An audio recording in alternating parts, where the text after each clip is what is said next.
আমি আসছি গাজীপুর থেকে তেল নেওয়ার জন্য। এই রাত্রে 9টায় সিরিয়ালে দাঁড়াইছি, এখনো পর্যন্ত আছি তেল নেওয়ার জন্য। যদি এটার অবসানটা হইতো তাহলে আমাদের সবার জন্যই খুব ভালো হতো। আমি রাত 10টার সময় দাঁড়াইছি, এই এখনো আছি, এখনো তেল পাই নাই, রাতে ঘুমাই নেই ভাই। এই যে ভাই ভাই ব্রাদার ভাইস্তা নিয়ে আসছি, এখানে এই সময় কাটাইতেছি, কথাবার্তা বলতেছি, এইভাবেই আছি। আসলে এইভাবে আসলে তেল নেওয়াটা সম্ভব না। প্রতিটা পাম্পে পাম্পে গেলে তেলের একটা সিন্ডিকেট, আর দ্বিতীয়ত তো এলাকার একটা প্রভাব আছেই। মানে বাহিরের লোক যারা, তাদের জন্য মানে তেলের পাম্পে খুব ক্রাইসিস। শুধু একমাত্র যারা মনে করেন এলাকায় যারা আছে, এলাকার মানে এমপি মন্ত্রী বা বিভিন্ন বড় বড় মহলের লোক, তাদের জন্য শুধু তেল পাম্পে ঘুরে ঘুরে 1.5 মাসে যা দেখলাম আর কি। কিন্তু সাধারণ মানুষের জন্য আসলে তেল না।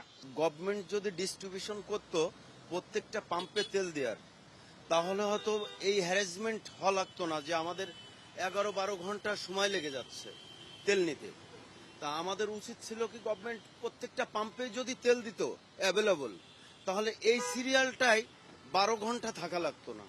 তখন দেখা যায় হয়তো সর্বোচ্চ 2-3 ঘন্টার ভিতরে আমরা তেল পেতাম।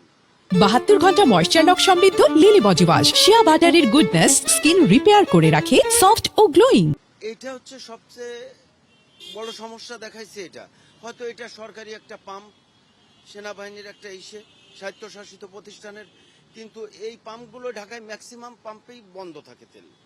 তা আমাদের সবচেয়ে বড় সমস্যা হয়ে গেছে তেল নিতে। রাত 11টার সময় দাঁড়াইছি, এখন বাজে হচ্ছে 8টা 50, এখন পর্যন্ত আমরা তেল পাচ্ছি না। তবে ডিস্ট্রিবিউশনটা প্রত্যেকটা পাম্পের জন্য তেল দেওয়া হয়। তেলের পাম্পগুলোতে রেগুলার যদি তেল দেওয়া হইতো, যেভাবে তেল দেয় একটা নির্দিষ্ট সময় করে বেঁধে দিত, এই পাম্পে এত থেকে এতটা সময় তেল দেওয়া হবে, ওই পাম্পে নির্দিষ্ট প্রত্যেকটা পাম্পে কিন্তু একসাথে সময় দিতে হবে, যে প্রত্যেকটা পাম্পে একই সময়ে আমাকে তেল দিতে হবে। সারা বাংলাদেশে একটা সময় বাদে দিত, এই জ্যামটা থাকতো না। তো সব পাম্পে সবাই যার যার মতো চলে যেত, এই জ্যামটা কখনোই হইতো না যদি নির্দিষ্ট একটা সময়ে বেঁধে দিত, যে এই সময়ের ভিতরে সারা বাংলাদেশে একসাথে তেল দেওয়া হবে। এটা হলে সবচেয়ে ভালো হইতো, আমাদের এই ভোগান্তিটা কখনো হইতো না।